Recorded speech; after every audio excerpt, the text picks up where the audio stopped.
Bloomberg Audio Studios. Podcasts, radio, news.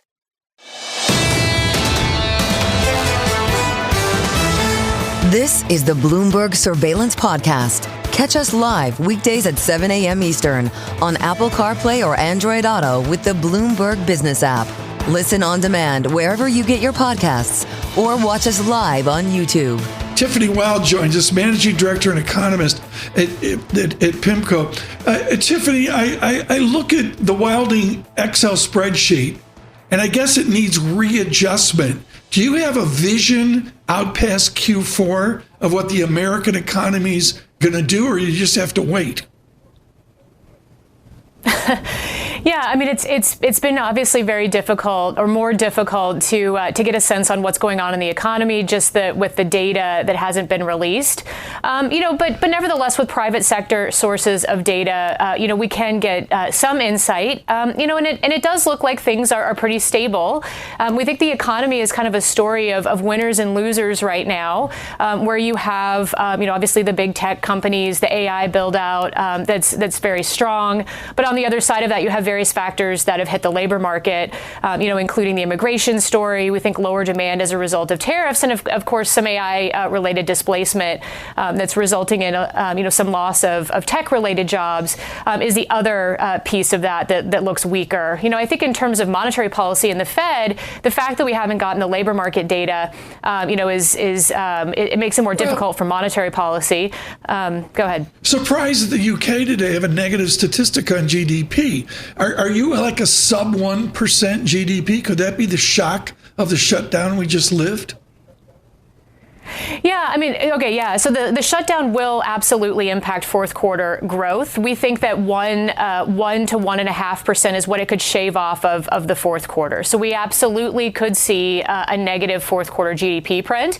But nevertheless, as the government has already reopened, that activity will come back online, and you'll see an offsetting pickup in the first quarter of next year. I think the other thing to keep in mind in the first quarter is that you're also going to get refund checks to households that are quite large this year, so that will provide also some support to the economy and to consumption in the first part of next year. How about on the inflation front, Tiffany? A lot of folks in the beginning of this tariff discussion were warning against higher inflation, maybe materially higher inflation resulting from tariffs, but we haven't seen it, have we? Yeah, we certainly haven't seen it to the extent that many thought we would earlier this year. And I think what we're learning as we have seen some data, is that companies are dealing with the tariffs in different ways. And one of those ways is trying to cut costs to defend margins, as well as passing some of it along. But I think the big surprise for this year is is basically the management of labor costs that companies appear to be doing associated with the tariffs. So we have seen the labor market really grind to a halt this year, labor demand and labor supply decelerate. And we think that's directly related to companies trying to cut costs in the face of tariffs. And on the labor front, as you bring up here, the closing of the southern border has really been effective here. And there's also been some deportations been reported. How's that impacted kind of the labor market here, particularly some of the areas that we were led to believe would be really impacted, like agricultural, housing construction, things like that? Yeah, I mean, so far, the way that we would kind of think about it is supply, the decline in labor supply, is it sort of outstripping the decline in labor demand? And one way that we can get a sense for that is to look at wages and wage inflation. And when we look at wage inflation in those particular sectors, we're not really seeing them, accelerate or reaccelerate, at least not yet. And the latest official labor market data that we did get actually suggested that construction payrolls were contracting. And that was actually very much in line with the fact that structures investment in the United States, both residential and non-residential structures investment, were also contracting. So, of course, on the horizon, we have this data center build out. But it actually does look like the range of data suggests that even in construction and other places like that, you're seeing demand that's declining just as much as the supply. It's Tiffany Wilding with us with PIMCO. We continue here. We welcome all of you across the nation out to the early morning of Newport Beach, California. Good morning on YouTube. Subscribe to Bloomberg Podcast. It's our new digital expression, as they say. Neil Dutta from Renaissance, it features out on LinkedIn a Bloomberg news article, Paul, the Combine out of Detroit. Tiffany, I want to fold this in. Bloomberg publishes that distressed auto loans are up to a record level. What indications do you see of a better part of half of the American economy under great stress, as simple as something like they can't pay their auto loans? Yeah, there's like I mentioned, there's certainly winners and losers in this economy, and it seems like the lower income folks increasingly are struggling more here. The auto delinquency increase, I think, is part of that story. There's been data on actual repossessions as well, which will increase used car supply, so that feeds into some of the disinflationary parts of the economy. So yeah, I mean, there is certainly an effect here. I think the story as well is for smaller and mid-sized businesses that are more directly impacted by the tariffs. Those businesses will struggle here. So there will be parts of the economy that, as the economy goes through a transition to these new policies and new technology, that will struggle to keep up. So how do you think this Fed is going to proceed here with its presumably rate cutting policy here? Is the cadence going to be kind of, steady Eddie for the next 2, 3, 4 meetings? Or do you think they're going to be really stop and take a look at the data? Yeah, I mean, I ultimately think that they probably will pause. And the reason for that is that you are going to see additional fiscal-related stimulus offsetting some of the tariff-related drag in the form of household tax credits, refunds, and lower taxes for corporations as well. And that will provide some offsetting support for the tariffs. Now, as I mentioned, not everybody will be able to capture all of that. There will be winners and losers, but nevertheless, we think in the first half of next year, you will see that hit the economy, and that will provide some support. I think the Federal Reserve is certainly looking to that, and it's probably why they are, somewhat more cautious about cutting interest rates. We think when we look at the labor market, the data does suggest to us, however, that there has been, some additional deceleration over the last couple of months. And I think the risks in the labor market do suggest that maybe one more cut, either in December or maybe January. But then after that, you see how the tax stimulus hits the economy, and you wait, and there could be more of a pause. Tiffany, thank you. Always thank you. Tiffany Wilding with us at PIMCO here. Stay with us. More from Bloomberg Surveillance coming up after this.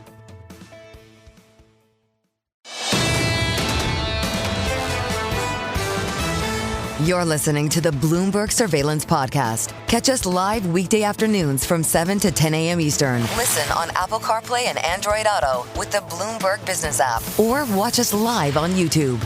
Joining us now, the news flow is so intense. They have one of our experts on American civics, Professor Schiller at Brown University, Wendy Schiller, joins us right now.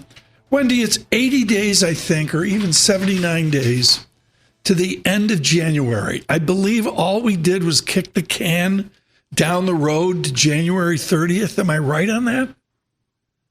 Well, good morning, Tom and Paul. We've discussed on this show how the incredible shrinking shutdowns, meaning that, every time we go through this, the Congress carves out more area that's protected from the shutdown. So what's key about this agreement, and I think this is really what sold the senators, the Democratic senators who decided to vote for it, was extending appropriations for a full year for SNAP. For example, for legislative appropriations, meaning staffers will get paid, and for Veterans Affairs. So they've taken more hot button, really, what we call valence kinds of programs off the table for a shutdown. So next time, maybe it'll just be air traffic controllers, and that's a huge deal. But it's, it's less than it would be now. So I think that's the sort of hidden gem, if you will, in the shutdown deal. Speak to our listeners and viewers who say, why did we do this?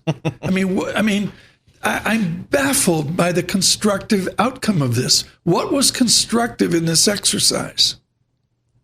Well, the Democrats gambled that health care would be of concern. They knew that private insurance market premiums were going to go up. They had, the carriers have been very clear about the cost of health care and that these premiums were going to go up. So they drew attention to extending a subsidy for people who buy Obamacare insurance and try to get a tax break for the premium or some part of the premium. That's a smaller subset than everybody that's on Obamacare. And that's kind of a bureaucratic issue. But now everybody knows what that issue is. And they basically, it's a simple fix. Let's just extend it. And they've put the Republicans in somewhat of a box, and they are counting on the Republicans to say no, so that they can run on this issue and run on health care all in 2026, just as they did, in 2018, where they were very successful. Senator Joe Manchin, former Senator Joe Manchin of West Virginia, said the thing that saved him in his reelection campaign in 2018 was, in fact, health care, because the Republicans tried to repeal Obamacare.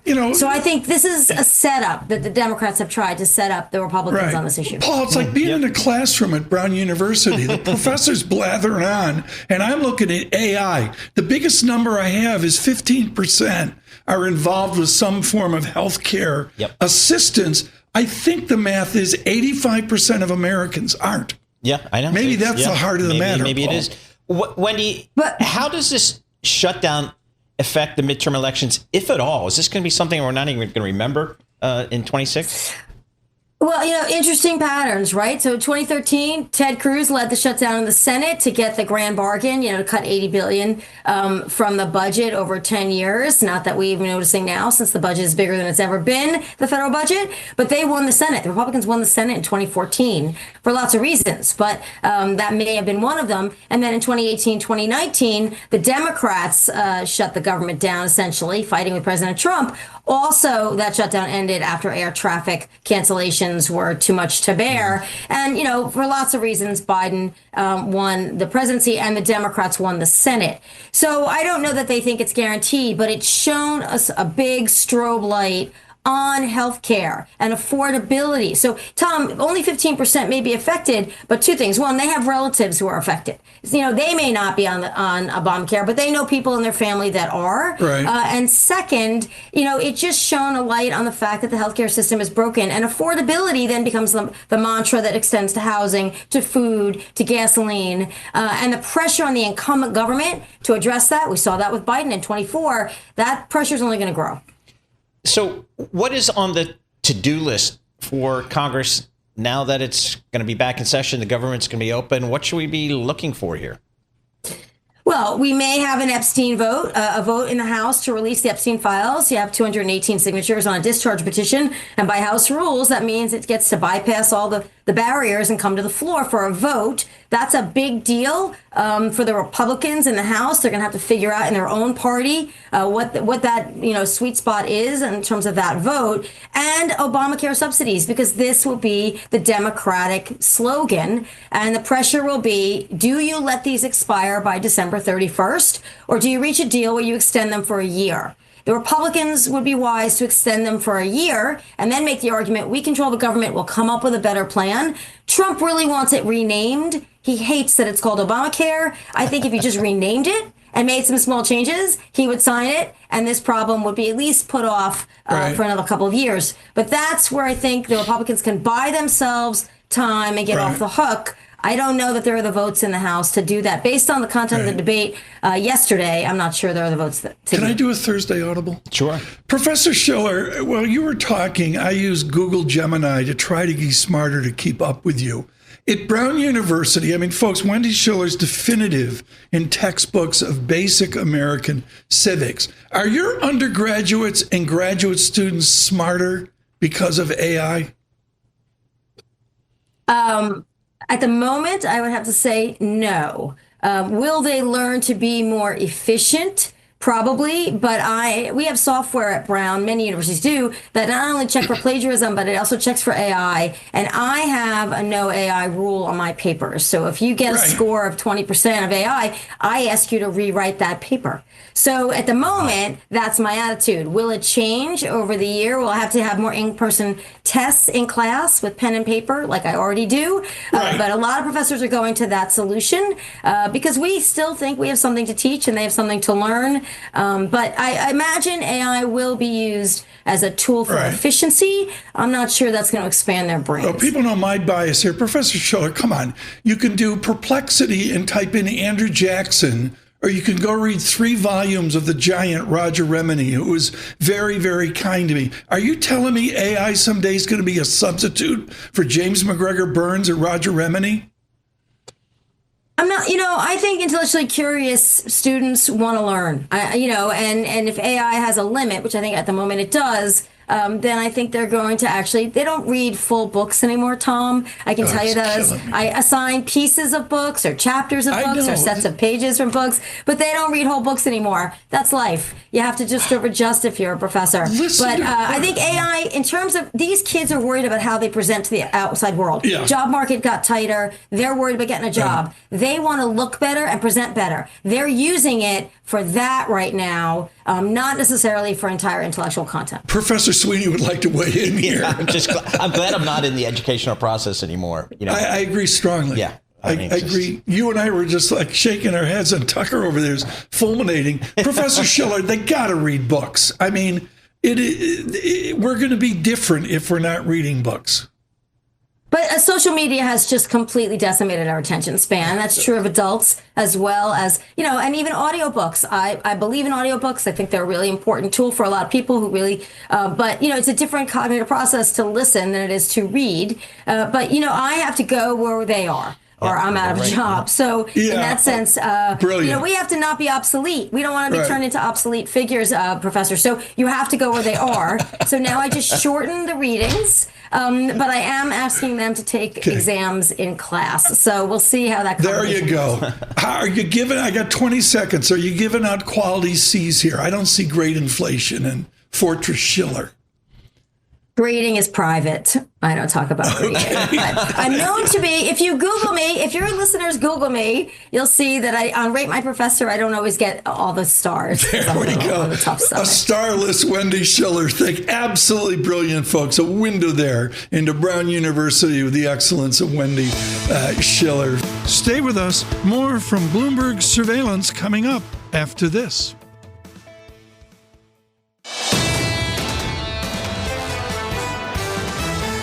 This is the Bloomberg Surveillance Podcast. Listen live each weekday starting at 7 a.m. Eastern on Apple CarPlay and Android Auto with the Bloomberg Business app. You can also listen live on Amazon Alexa from our flagship New York station. Just say, Alexa, play Bloomberg 1130. Joining us right now, Kimberly LaPointe, Head of Wealth for Macquarie Asset Management, here on other things to do besides buy NVIDIA. How do you buy infrastructure? Is there like stocks you buy, or do you buy alternative? Yeah, I'm seeing people talk a lot about infrastructure, but at Macquarie on a global basis, how do you actually affect an infrastructure purchase? Well, first, great to be here. Thanks for having me. When we think about infrastructure at Macquarie, we're primarily talking about private infrastructure. Mm-hmm. So things like privatizing airports, toll roads, the data centers. And the way you buy those investments at a firm like Macquarie, we have deep teams of on-the-ground asset specialists that work closely with local governments, with local operating partners. Right. Well, how do I buy a piece of LaGuardia? So there's a number of ways that you could buy a piece of LaGuardia. One is through working with firms like Macquarie and some of our peers that offer access to more and more high net worth individuals, as well as wealth investors around the globe, through the strategies that they're bringing to market. So, for example, at Macquarie, we have been working to bring to wealth investors the same quality of investments, working and investing alongside our institutional portfolios that invest in things like airports, where we just took an additional stake in investing in 2 airports in the UK, Bristol and Birmingham. Interesting. So just broadly defined alternatives, how do they fit into what was the traditional 60-40 portfolio? What do you think the allocation to alternatives should be, maybe? Yeah, I think that is a question, particularly when you think about wealth investors, that everyone is asking. You think about the traditional 60-40 portfolio, particularly in today's environment, you're not gaining the benefits of a lot of diversification, particularly when you look at the correlation of the largest drivers of the S&P. One of the benefits of alternatives and infrastructure, and particularly infrastructure, is the low correlation to public equity markets. It's about, a 0.5 correlation. So you naturally get the diversification benefits. We currently see around 10% of wealth client portfolios in alternatives. Many are calling that number to reach up to 20 or 25%. Okay. I get it, but like you mentioned, what was the airport in England? You have 2 airports in England? Birmingham and Bristol. Okay, so I want to go long Birmingham aviation. Am I buying a piece of the airport with a predictable cash flow, or is it just buying the debt that built the airport? That is a great question, and the answer is you can do that both ways. And so at Macquarie, we offer both infrastructure equity portfolios as well as infrastructure debt portfolios. And that's a decision that you would make based on the funds that you ultimately choose to invest in. We turn to surveillance aviation correspondent Paul Sweeney. Yeah. Would you go long Newark? Oh, do you need a piece of Terminal A? I'd say absolutely. They've done wonders with Terminal A, making the Uber experience infinitely better than was at Terminal C. So, Kimberly, we've got a lower interest rate environment presumably coming into us. What does that mean for your side of the business? Yeah, so when you think about infrastructure and where it fits in a portfolio, what I think that's interesting about the asset class is it has what I would like to consider sort of the characteristics of both an income and growth sort of stock on the public market side. And so in theory, what's great about the asset class is it provides ballast in a portfolio through all market cycles, periods of higher interest rates or lower interest rates, because of the resiliency that is built into infrastructure, essential assets, thinking about your airport, regardless of the market environment. People are traveling, airports are essential, and so you're getting that downside protection through full market cycles. So to build out a Heathrow, just as one example, where there's a total cow about the 4th or 5th or 6th runway, I can't remember right now, are people like Macquarie, is there like a bidding war to finance the future of Heathrow or JFK or LAX? I mean, is it like a fever pitch to do financing of runways? So I think a couple things. It is a very specialized skill set, and there are only a few managers and firms out there that have that skill set. And that goes back to having local teams in these markets that partner with municipalities, with governments to help them with their needs. As a firm like Macquarie, we get the benefit of having those local relationships. We're often a first call provider in guidance on, how to think about those really important infrastructure projects to the future of, the economies that they're serving. How are we going to fund all these data centers that we keep hearing all these companies in their earnings conference calls saying, I'm spending billions here, I'm spending billions there? How do you think this is going to be financed? Public, private? How's it going to be done?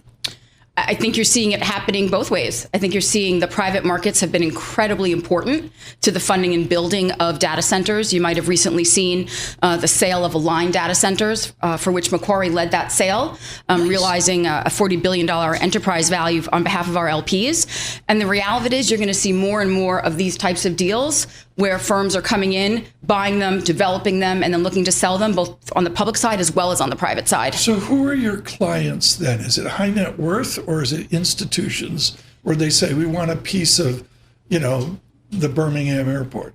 It's both. So historically, our clients were institutional, and that was really the case for infrastructure in general. In recent years, due to a number of trends, more and more wealth investors want access to the same portfolio benefits that infrastructure brings as our institutional clients. So the answer today is both. And we are committed to continuing to create opportunities for the wealth space to access those same high quality portfolios. Do you have a modeled yield? I mean, can you say infrastructure picks up 2 percentage points, 200 beeps over whatever? I mean, is there a structure to it? Is there every deal like custom made? So in our mind, every deal each deal is structured on a deal-by-deal basis. Right. And so in some of our more diversified portfolios, you're looking at a 3 to 5% yield, but it really depends on the objective of the portfolio and how yield plays into how we structure the assets. But I would say that is more of a deal-by-deal question. Can you fix Uber at JFK? I wish. Macquarie fix that. Yeah. I mean, just speaking for a friend. If we could, I would. Speaking for a friend as well. Exactly. Paul, there was almost a fist fight on a bus at JFK like 4 or 5 months ago. Yeah. Somebody was so The new angry. airports get it, though. They get it. It's so much better. Wait, And I think that- bus? No, they forced me to go on a bus to get to Uber because the Bentley was down, so I had to take Uber. And they're Francine had the Gulfstream, so he had to fly commercial. Competition. And I think you're hitting on one of the key themes, right? There's an incessant need to improve our infrastructure. Oh, yeah. In all areas, whether it is airports, whether it is to Wait. power on the data center side. I don't mean to be Garden State rude, Parkway. but did Macquarie Infrastructure pave 59th Street in Manhattan here in the last 30 days? Were you involved in that transaction as an alternative investment? Not that I'm aware of. I never thought 59th Street would be repaved. No. Ever. Kimberly, this is great. Kimberly LaPointe, thank you so much. Added wealth and potholes in Macquarie Asset Management. Thank you so much. Stay with us. More from Bloomberg Surveillance coming up after this.